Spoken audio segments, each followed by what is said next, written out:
Welcome to Jumpstart Your Joy. I'm your host, Paula Jenkins. I invite you to join me as we explore how inspiring people have chosen joy in their lives and what they have to share with us about how to jumpstart joy in the world. Plus, how do we follow our own hearts, find work that lights us up while mindfully noticing the role that joy plays in our own journey.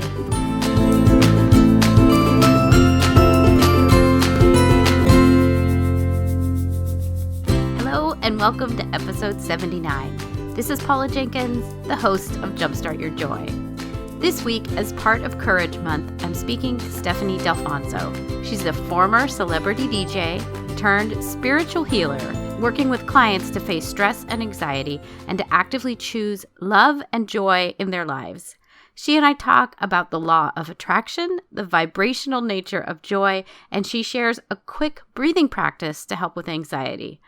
We also talk about how you can display courage in a million baby step ways. I just love it when she says, courage doesn't have to be that big. Stephanie and I hit it off right from the start, and I love how we got to talk about the courage of loving yourself. I love our energy, and I think you'll just love this discussion. Before we get to that, I am so glad you're here. Thank you for tuning in this week and for joining me each week on Jumpstart Your Joy. I publish show notes for each episode that include links to the guest site, additional references, and some of my thoughts about the topics we discuss. You can find them for this episode at jumpstartyourjoy.com/episode 79. One of the things that I get a lot of questions about is how to start your own podcast.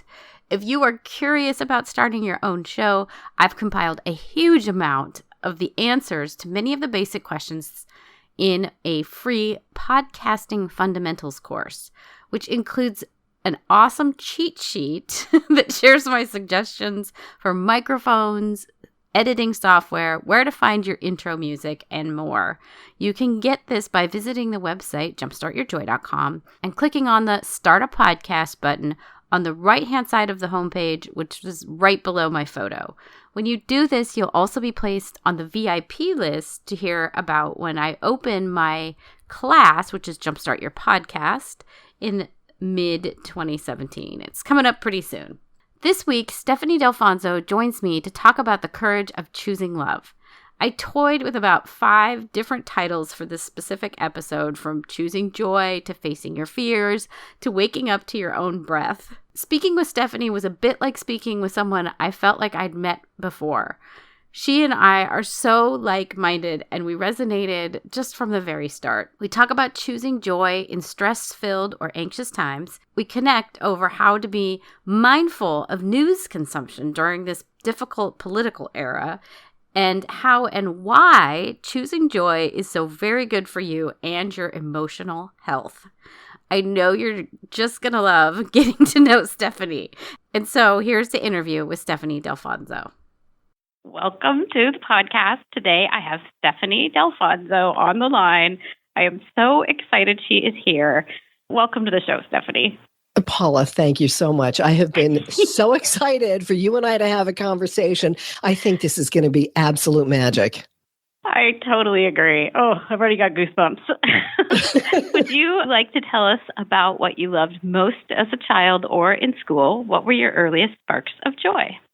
So that's a really interesting question. And I'm so glad that you sent it to me ahead of time, because I had to really sit with this one.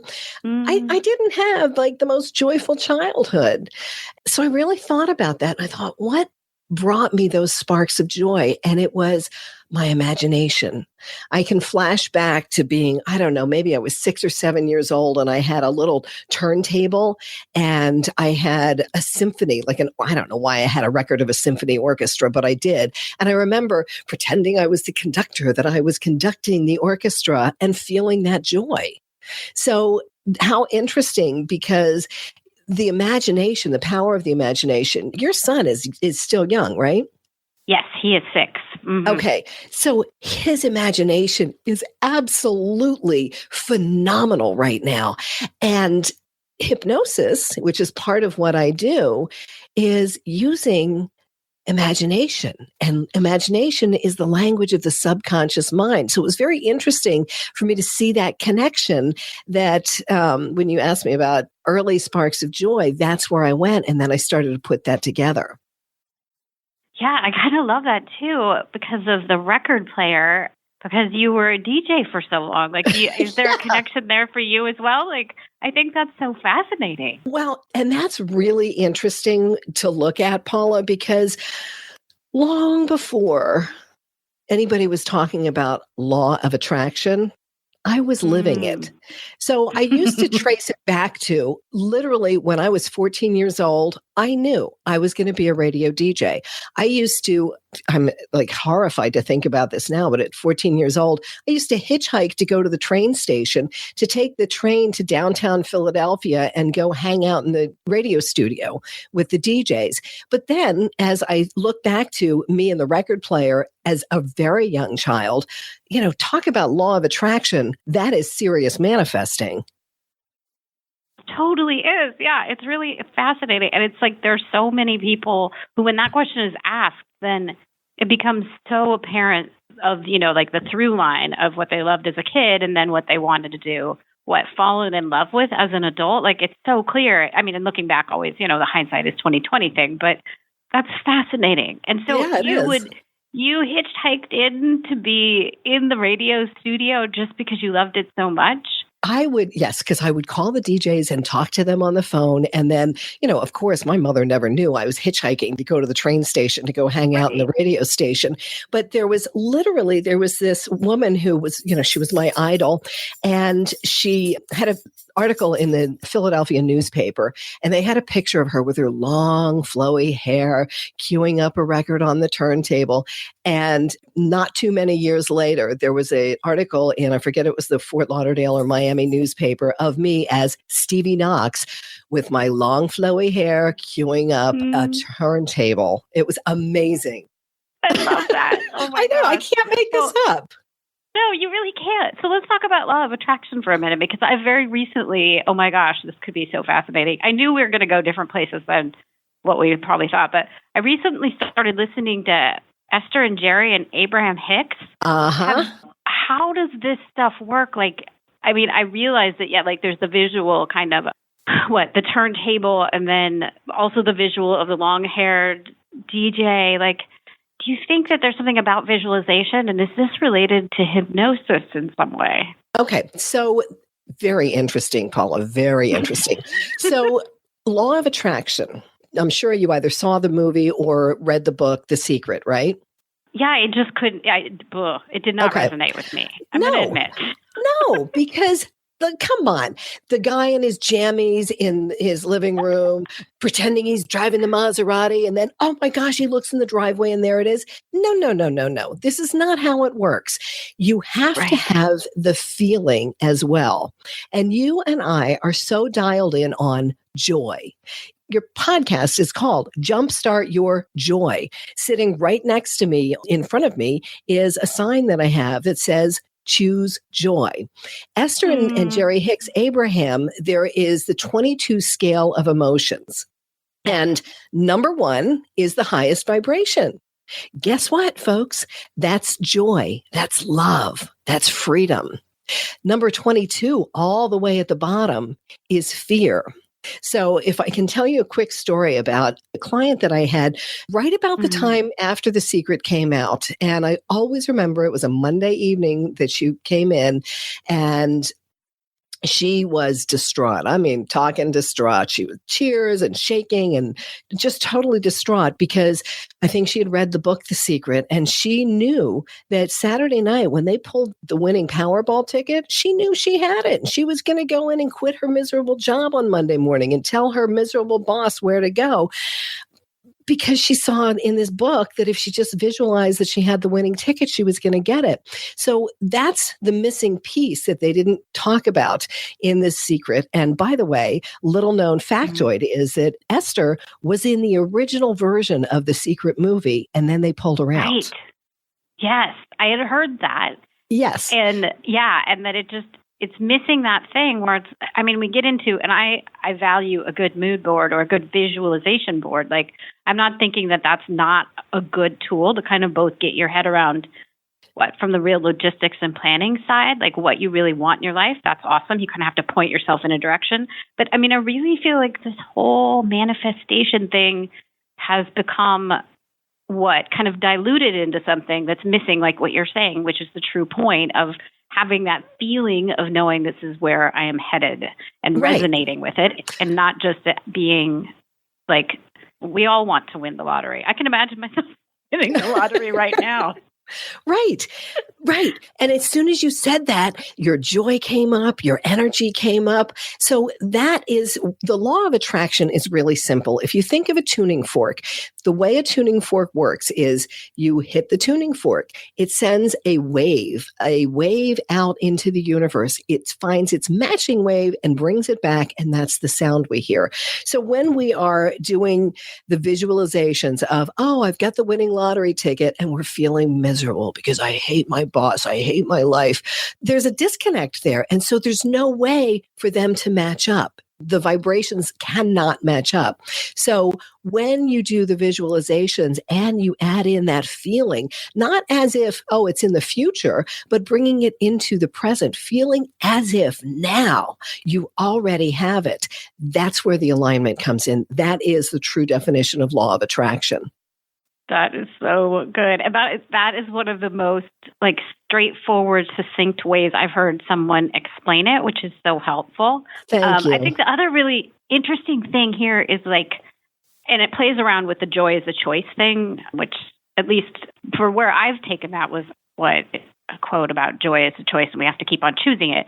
But I know that in my own life, when I decided to go for joy and realize that some days it's going to feel like contentment and it'll feel like I'm fulfilled, but there's something about it. But once I started going towards that, I know we talked a little bit about miracles happening before we hit record, but I feel like things shifted. And I wouldn't have been able to say why at the time, but I think this helps explain it because I had never really even thought of joy being at that highest vibration. But yeah, of course it makes sense. Right. And if I can share, I'm going to share something with you that I think is going to really land, and you will love this, is I have had this front of a note card for at least 20 years as we've been through various moves. It's been on my wall near my computer for 20 plus years now. And it's a quote from Abraham Lincoln. Most folks are about as happy as they make up their minds to be. I'm writing it down. It's a choice. Good. It's a choice, right? You and I have both been through some pretty intense experiences in our lives. And at every point, we have a choice. We can sink into the despair of it. We can flush ourselves down the pity pot, or we can, sometimes it's so freaking hard to do, but we can pull up our big girl panties and make that choice, even if that choice is, I'm just going to pivot a half an inch away from this. Yes. Well, and I think somewhere in there, people get stuck when they think I have to choose joy because they have this sparkly, shiny idea of what it looks like to be joyful. And so one of the hard things when you're doing that half-inch pivot is understanding that any movement towards joy, and whatever you define joy as, is a step in the right direction. It's truly a baby step approach. Like, you don't just go from having something really difficult happen in your life to being, irrationally joyful. Like, correct. It could happen some days, but it's a gradual growing. Leaping tall buildings in a single bound, it doesn't happen. But going back to Abraham and Esther and Jerry Hicks again, if you and your listeners who are interested in this will Google their 22 levels of emotions, it shows you how, all right, if you're at 22, you have fear space to go, try and I'm going to go from 22 to number 1, which is joy and freedom and love. it's not possible. Like, it just doesn't happen that way. But if you look at those different stages and you think, wow, okay, I can move up to, and I don't have the thing in front of me, but despair or discouragement is a lot lighter than fear. So if you look at chunking it down and just making a little step, that first courageous step, even if that courageous step is just, I'm going to really take a breath right now and bring myself into this moment. Because in this moment, there is not anxiety, there is not depression, there is not fear. Yes. And I love that you just said that there's courage to say, I'm going to take that step. I'm going to just think into this moment, whatever this moment is right here. Maybe you could talk a little bit more about how, because intuitively I get what you're saying about, like, when you think into a present moment, it is devoid of that fear. But I don't know, is there something that if somebody's like, oh my gosh, how do you do that? I think I'm pretty close to that 22. How or why, or like, how do you think into that? Okay, so excellent question. I'm loving this conversation, Paula. Thank you so much. All right, so as long as you're not driving while you're listening to this, if you are driving, just press pause and come back to it, right? If you're not driving, close your eyes for a moment. And just notice your breathing without feeling like you have to change it or judge it in any way. Just notice your breath. Maybe it's very short and shallow. Maybe it's big and a long, expansive breath. Either way is fine. Simply noticing it allows you to start bringing your focus into this moment. And expanding the awareness of your breath, notice what you're sitting on, feeling that support, perhaps feeling your feet connecting on the floor or the earth or tucked up under you. And then coming back to your breath. And noticing that just in these few short moments, that's all you were focused on. And if you go into it in a longer period of time, of course, it's absolutely natural to have your conscious awareness go off in another direction. And it's as easy as bringing your awareness back to your breath, perhaps bringing your awareness to the feeling of the in-breath on the inside of your nostrils. And then how, as it comes back out with the exhale, it feels warmer. And then again, on that inhale, feeling that cool air, and then the warmer exhale.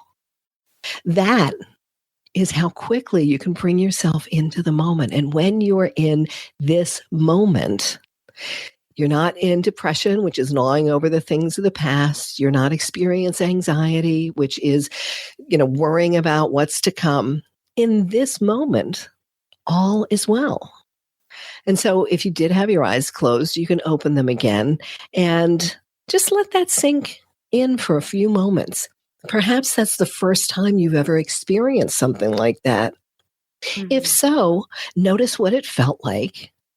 And then as the rest of the day goes on, allow it to kind of ripple out into curiosity of, that felt more than likely really good.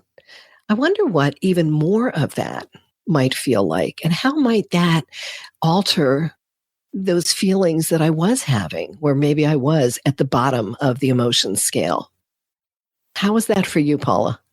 It's lovely. I mean, I would say delicious, right? Like, I think it's so interesting because I know there have been times if I will stop like in the middle of my working day and I feel the anxiety, or I'm like, oh my gosh, I got to respond to that email right away. Like, in that moment, if I choose to slow down, I usually notice my shoulders are up at my earlobes.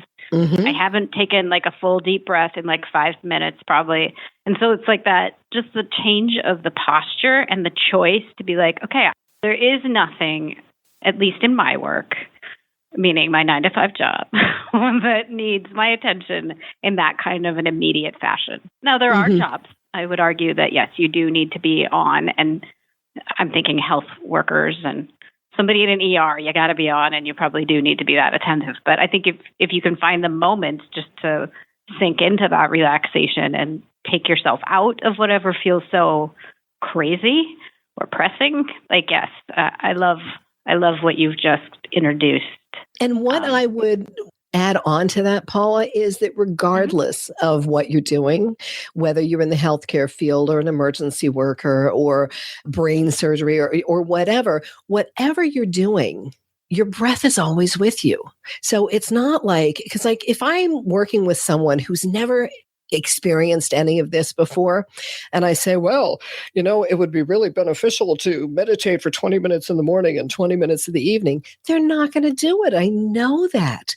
But when I can teach, and I'm really into teaching breath techniques because our breath is always with us. We don't have to go anywhere. We can simply, eyes open or eyes closed, bring our awareness to our breath, and it brings us right into this moment so that even when you're in the middle, like you're in the middle of something and it starts to get crazy, if you just breathe, it can bring you back to the present. I'm so into asking my clients to empty the stress bucket. That's how I term it, is I empty the stress bucket on a regular basis, because your 6-year-old, you're still having to work with him on remembering to brush his teeth twice a day, right? Oh, yes. Right. And so you're working on building up that habit, and maybe your son will have the benefit that my children did not have because I didn't understand this when they were younger. But as you can start teaching him, all right, we brush our teeth because we don't want to get cavities. We do these little coping skills to prevent getting stressed and anxious. So 2, it's a buildup of a habit. It's a buildup of not, okay, I'm going to meditate for 20 minutes. I'm not saying there's no benefit to that, because there's all kinds of benefits, that have been researched and proven. But most of us won't take that chunk of a time. But if I ask my clients, okay, so at least once an hour, do a breath technique. All right. Somebody I'm working with now who she was like, well, I really can't do that when I'm at work. And I was like, really? You can't just while you're sitting at the computer, stop your typing and take a breath? And she was like, yeah, I guess I can. So if we empty that stress bucket on a regular basis, it doesn't have quite the capability that it's going to fill to overflowing and we're going to be in full-blown panic mode. Right. Yes. And the thing I've noticed, too, is if I'm working with one of my clients, even if I don't say anything, this is so interesting. I don't know if you've noticed this, too, but if I feel the anxiety rising about something they're talking about or whatever, and then I start to feel my shoulders go up, even if I'm totally silent and take a breath and notice where I am, it changes the entire energy of the session. Like, exactly. And I can feel it go to them. I love that you brought it up, and I've noticed it happen with groups too. If you're in a group that's getting, a little, I don't know, screechy. That's the word that comes to mind. It's like, and everyone's feeling a little panicked. I think you can also set that tone and that intention for the group of, I'm going to slow down. You don't even have to say anything. That's the gorgeous thing about it. So I love that you brought it up, that the person, of course, you can do this at your desk. Yes. Right. Because, I will admit that I am not alone, that since November, I've had to really walk my talk. I have had to really walk my talk. And one of the things for me, one of the most important self-care practices for me is to unplug from the news. And I will admit that the other day I didn't, and I paid the price for it. I found myself getting sucked back into old patterns of being glued to it nonstop. Well, okay. I woke up the next morning and I was like, and I even said to my husband, I said, okay, I recognized what I was doing and I'm not going to do that.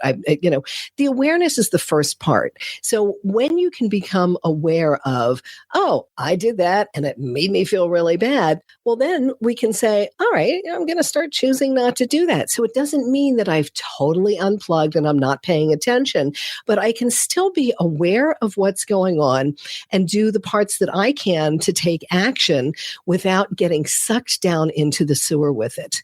Like you said about groups, social media has the capability, like everything, it has the yin and the yang, but social media, I think, is really playing a very strong part in the high levels of stress and anxiety and fear that has risen exponentially since November. So we can use social media for good.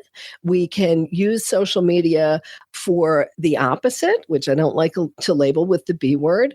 Or we can use it like somewhere in the middle where we use it to be informed and to be aware and to do what part we have, because I think we all have a part in this play, but it doesn't mean that we all have to be doing what everybody else is doing. Yes. And I think it's so interesting. So last week would be Deirdre Fenton, and she is a social media marketer. So if you guys have questions about that, definitely go back and check out, I guess, episode 78. But she even says, like, you know, it's meant to be a social connector, but we get so wrapped up in it. And I think she and I even talk about like how your ego gets very excited about the numbers and the other pieces and, you know, how many likes did you get? That side's interesting to me, but there's something here around the fear and anxiety that comes up. So how do we disconnect based on kind of the upsetting nature of the political scene today? How do we find that, maybe it's not quite balanced, but how do we hear the news but also remain somewhat detached from the emotional traps that sometimes social media can provide for us? That's a really important question, Paula. And, you know, again, I have had to walk my talk on this. And so I have become very aware. You know, long before the election, I live very close to Newtown, Sandy Hook, Connecticut. We are, you know, one town over from them. And the principal of the school was someone who taught both of my children. So, you know, we were absolutely devastated. And I found myself really getting sucked down into the sewer because I was 24/7 listening to the news, watching the news on TV, you know, blah, blah, blah, blah, blah. And then I realized, oh my gosh, I realized what this was doing to me and to our family. And so I slipped back into the pattern of watching the TV news again. And if you're still watching the TV news without any judgment, I would just ask you to listen to this and then really think about how is it serving you? Because the TV news cycles are repetitive. And so it's compounding it. You know, the more they can help you to feel stressed and anxious and fearful, the more you're going to go back and turn it on. The more you do that, the more they can charge the advertisers. So I slipped back into this old pattern, and then the Boston bombing happened. And I found myself glued to the TV news again, 24/7. And I haven't watched a TV news show since then because I realized how toxic it was for me. And I'm not saying that, you know, this is what everyone has to do, but I really checked in with what is going to serve me. And it doesn't mean that I'm not aware of what's going on. Unfortunately, I'm very well aware of what's going on in the country politically right now. However, I am managing it in manageable doses. So if you are, as I used to be, like so glued into it, maybe you can just start putting a few small boundaries up, as in, okay, I'm going to check it at this time and this time and this time. And see how that feels. Because if you're watching it 24/7 to say, oh, go on a detox, again, it's that big leap that's not going to happen. But if you can start pulling back from it just a little bit and seeing how that feels, oh, maybe I feel a little calmer. Maybe I don't feel quite so anxious and fearful. Oh, okay. Well, when you pull back from that a little bit, it gives you more opportunity to respond instead of react. Because when we react with stress, anxiety, fear, we're shocking our system. We're shocking our system with cortisol and all these, you know, hormones that are good for short term, but are very detrimental to us in the long term. Right. Yeah. And if we're not coming up for air, so to speak, during the news, truly, I know there have been times, for September 11th, that was a big one for a lot of us probably, where it felt like we needed to be glued to the news, see what was happening. But then I noticed for myself there was a shift maybe after the first day or two when it seemed like there wasn't a new event impending. And then it just became seeing the events again and again and again. And I can see now that what is it that we leave ourselves in that cycle of almost trauma? I mean, does our brain really differentiate from the difference of whatever the thing is, the event, and re-seeing it again and again? We need a break. So in the principles of hypnosis, there is the initial sensitizing event. So let's say it was 9/11. Oh, I can give you a concrete example here. So I don't know how many years after 9/11, I helped someone get over her debilitating fear of flying, like debilitating. She was not going to go on the plane. I'm not going with my family. I'm not going. And the mother said, oh, we know exactly when this started and, blah, blah, blah. And I said, maybe not. And it turned out she was a young girl in elementary school on the day of 9/11, and her teacher was flipping out about the planes going in the building. And then if you remember, every time you had the TV on, they were showing pictures of that over and over and over again. Yes. And so in hypnosis, it's called compounding. Right? So you have that initial event and then it compounds and compounds and compounds until it is that huge. The beauty is we healed that initial event. And 5 years later, this beautiful young woman was skydiving out of an airplane. I saw it on Facebook and went, oh my gosh. That is amazing. Yes. So when the news organizations are showing showing these pictures, and the pictures, a picture is worth 1,000 words. When they're showing the pictures, when they're saying these same, and they're using hypnotic languaging, they're using hypnotic languaging because they know it works. But when they're doing it over and over and over again, it's getting deeper and deeper into our systems. It's getting bigger and bigger, the impact. When something happens in childhood, there was a fascinating study that was done, I think maybe 10 years ago, only it didn't really start getting attention until the last year or two, called the ACEs study. And it was done by Kaiser Permanente and the CDC. And it was, I forget, maybe 17,000 adults. And they asked 10 simple questions about their childhood experiences. And it was questions like, did you lose a parent through divorce or death? Did you have a parent in prison? Did you have an alcoholic parent? Did anybody ever sexually assault you? Was your mother physically assaulted? Questions like this. Now, this is not a test you want to get a high score on. And so imagine my shock when I took this test and I scored pretty high. I scored higher than the friend who told me about it and said, oh my gosh, I got whatever the number was. And then I took it. I scored even higher than her. I was like, oh my gosh. So this study on these 10 questions then matches up with the physical and emotional and mental health of these adults. And there is startling clarity that those adverse childhood experiences directly correlate to heart health, immune system, cancer, addictions, mental health. I mean, it is absolutely startling to see that what happens in childhood doesn't stay there.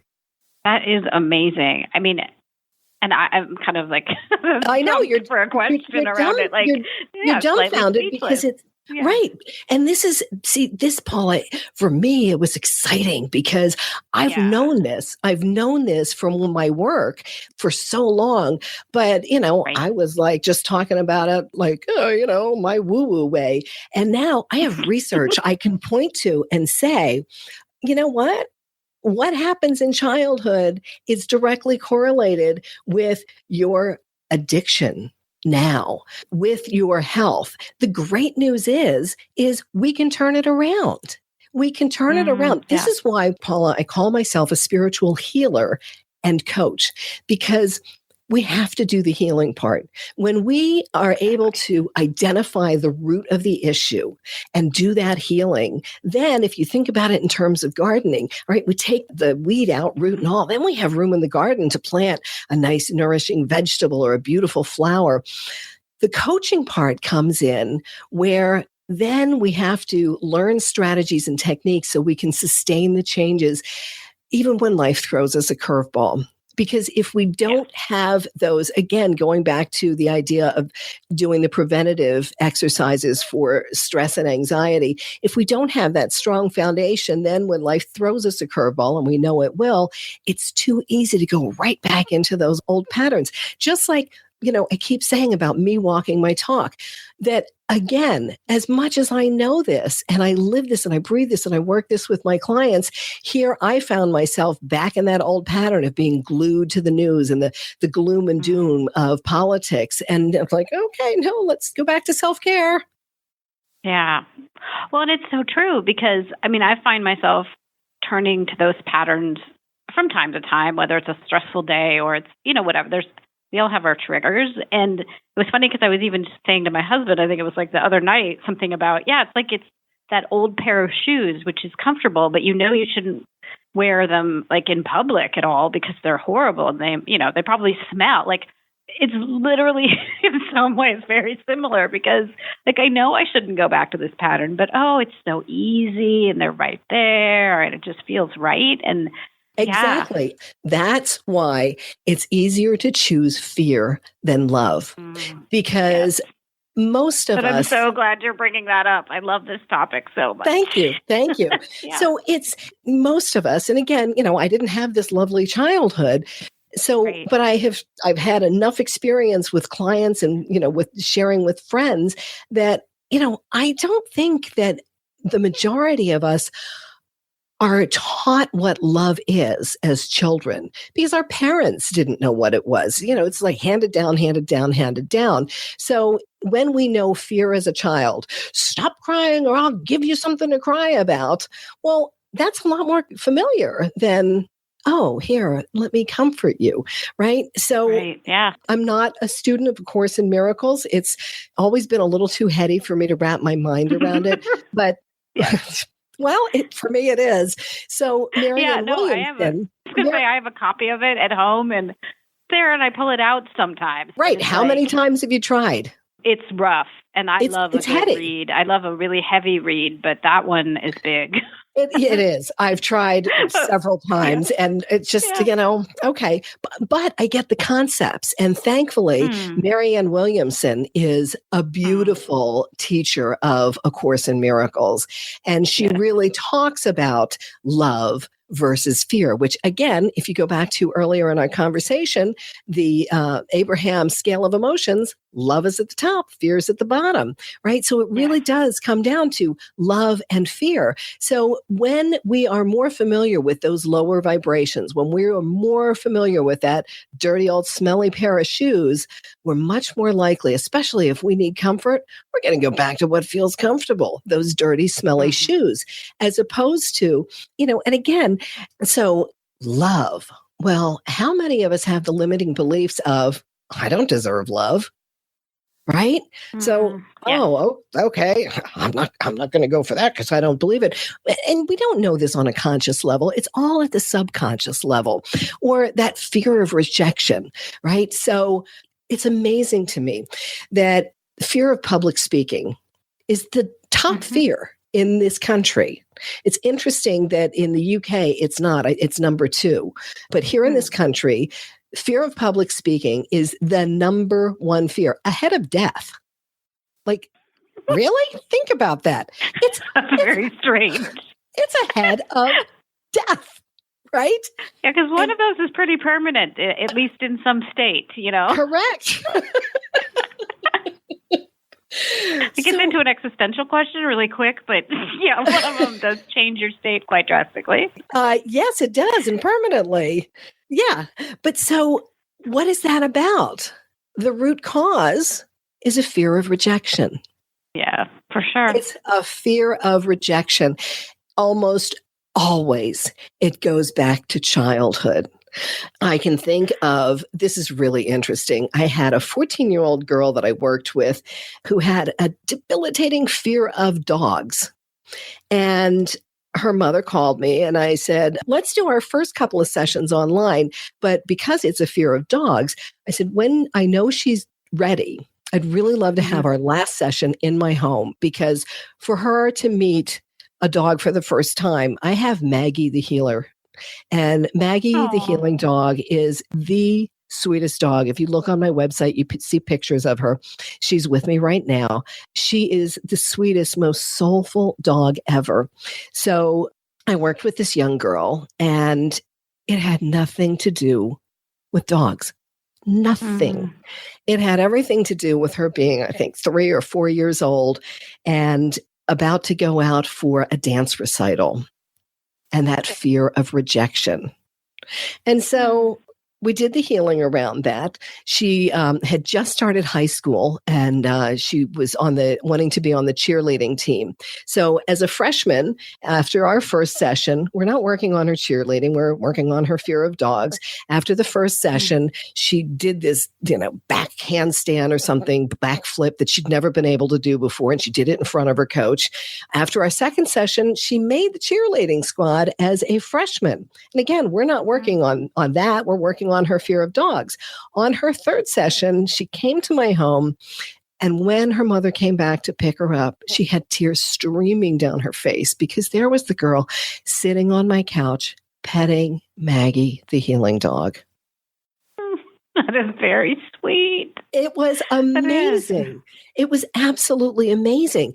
And so that fear of rejection, think about that now at 14 years old, this girl has gotten free of that. We've just changed the whole trajectory of her life. But think about the oldest client I've worked with to date was 82 years old, this sweet, sweet Nana who had incredible anxiety and fear. She had grown up in, I think it was post-war Germany, and she had a serious amount of trauma in her childhood. And actually, she came to me because she had irritable bowel syndrome, and she had heard me mention that you can use hypnosis is very effective in helping with irritable bowel syndrome. So at 82 years old, she finally was courageous enough to say, I'm choosing to love myself enough to get rid of this anxiety and this fear. And she did. This sweet little Nana who went to morning mass, and she was reading, I think it's like the responsorial psalm or whatever. And she realized she's reading the wrong one. And she sent me a note, and she said, for the first time in my life, I knew I had made a mistake, and it was okay. Like, how sweet at 82 years old that this woman finally found that freedom and that love, because that freedom and love, they're hand in hand. Again, they're both on that top line of the emotion scale. Yes, and that's so beautiful. I mean, and there's that through line of trust for both, I think that. Yes. I mean, both, the 14-year-old and the Nana, and just gorgeous amounts of courage for both of them to want to face those fears too. And let me just say for your listeners that the courage doesn't have to be that big. Again, your first step of courage could be when you did the breathing with us a little while ago. Your first step in courage could be reaching out to a friend and saying, you know what? I'm having a hard time. That's courageous. And please, I really want you to hear that. If that feels so big and scary, know that that's courageous. Know that when you can reach out and say, I'm having a rough time, that's courageous, and let that empower you. Yes. Oh, I love how you've put that, because there's something tender about that space too, of feeling like things maybe aren't enough. I think that's the thing that stops so many people around taking a first step, is that it won't be enough. So I love that courage doesn't have to be that big. Well, yeah, because when we chunk it down, then it feels like maybe it's attainable. There was the old Zen proverb of a journey of 1,000 miles begins with a single step. Yes, totally. Totally agree. And it's beautiful that it ties through it. And it's funny that I had never really thought of that necessarily as a courage so much, maybe as previously I would have said that was about encouragement, which seems to have the same root, doesn't it? Right. Courage. Encouragement. Okay, weird light bulb moment for the host. Oh, you're delightful, Paula. Oh, thank you. Oh my gosh, I just love this. If people want to find out a little bit more about you before we get to our last couple of questions, where do they find you? And maybe how do you work with people? Because I know we've talked a lot about clients, but kind of what's your sweet spot of working with people? I work with, you can hear, I say from 8 to 82 because actually I think the youngest was 6, but like my sweet spot is literally like 48 to 65-year-old women because we've had a certain amount of life experience. And the way that I look at all of us, especially my clients, is the way that Michelangelo looked at the marble. He said that the statue's already in there, that all I have to do is chip away what doesn't belong and reveal its magnificence. So I see that we are all whole and complete. We are already that beautiful masterpiece. We just have a lot of gunk over top of it. And so it doesn't have to be hard. It doesn't have to be long term, that we peel away those layers to get back to who we really are. We are that absolute beautiful magnificence. So I do that virtually, and you can find out more at my website, stephaniedalfonzo.com. And as I talked about earlier about the preventative of emptying the stress bucket, if you go to the number 4copingskills.com, you can download 4 coping skills that are really quick and really easy. So easy that, Paula, you can even do these with your son. However, Mama, let me caution you to put your own oxygen mask on first. I know that when I would learn these things, I'd want to go share them with everybody. And what is the most important thing is that we take care of ourselves. We do that self-care, learn those coping skills. Then we can maybe teach them to our kids or to others. But the number 4, copingskills.com, they're really quick and easy. Awesome. I will link to both of those in the show notes as well. Awesome. Thank you. It's been, just such a treat to get to meet you and get to speak to you. And I'm so glad that you reached out and introduced yourself. We were meant to connect, Paula. Yes, it was such a yes from the minute I read it. So as we get into the last questions, I can't wait to hear both of these answers from you. I feel like these are going to be awesome. What does balance look like for you day to day? Or if you really prefer the question of how do you maintain harmony in your life? People seem to resonate with those words very differently. Okay, so balance is not like, everything's fine. I'm a yoga teacher. And I don't teach in a studio, but I incorporate the yogic philosophies and principles in my work and certainly in my day. And I think back to when I first started practicing and I first was learning tree pose. The teacher would say, remember, a wobbly tree is a good tree. So I think a lot of times our society thinks that balance is we're all the time. That's not real life. What balance to me is when you wobble a little bit, but you can bring yourself back into steadiness. So not expecting that you're going to, have those mountaintop experiences 24/7, but to instead know that, all right, if you've never done tree pose, just try, not right now, but just try standing on one foot, just lifting the other foot. And if you are just up there for a couple seconds, great, you had balance for a couple seconds. And the more you do it, the more you can find your balance. So it's really about, I have a tree behind our property that is dead. It is dead, dead, dead. There's not one branch on it. It is stick still. Regardless of the wind, it never moves. But a healthy tree is going to sway in the breeze. That to me is balance. I really like that answer. And I know on your website, I believe there's a picture of you in tree pose. So there's a beautiful full circle moment right there. Yeah, that's super interesting because you're right. Most of life is not any sort of true calculated balance. It's really more about staying with it. So I love that you brought coming up back yoga. to it. Yeah. Okay.